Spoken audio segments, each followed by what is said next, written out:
wang ma in kun sunga hitale igam ileya te sunga inu pa ki kala aizong mun to pa kele leitunga anup naom lom te to pa lo in chi to pa min phana ne khom ni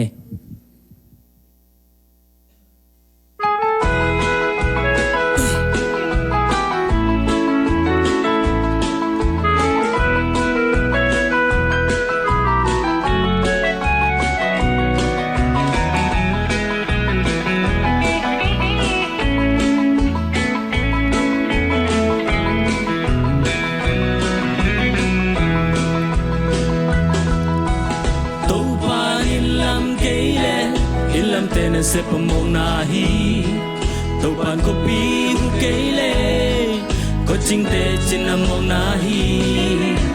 nei man pil man vek to na tam pi se ma le hang tàu pa lo in kip lo di ni mi hing ten tu tam pi gela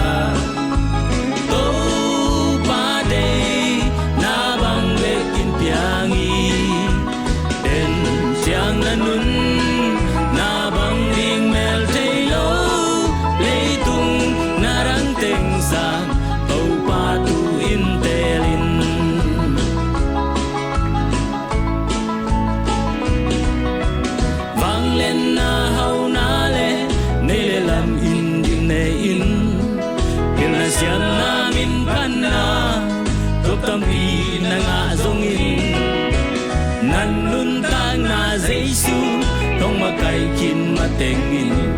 lung kim hun nei ngei ke te ni hing te tu tam pi gela to pa dei na bang bekin piangi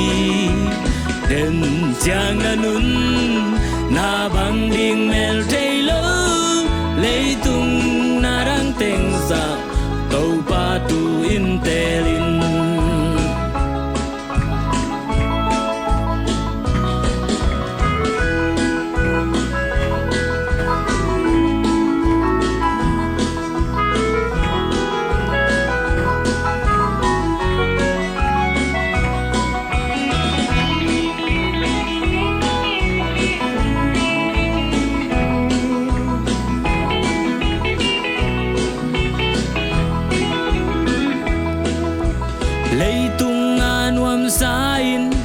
le lo sum le pai te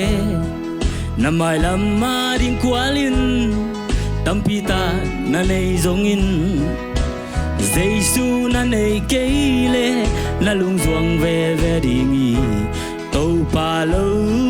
nun tak mok nai mi hing te tu tampi gela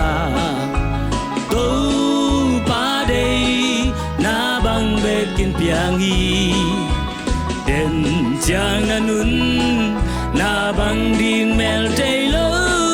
leitung narang teng sang to pa tu in telin den chang kanun na bang meng mel tailo leitung narang teng sang to pa ken tel zoing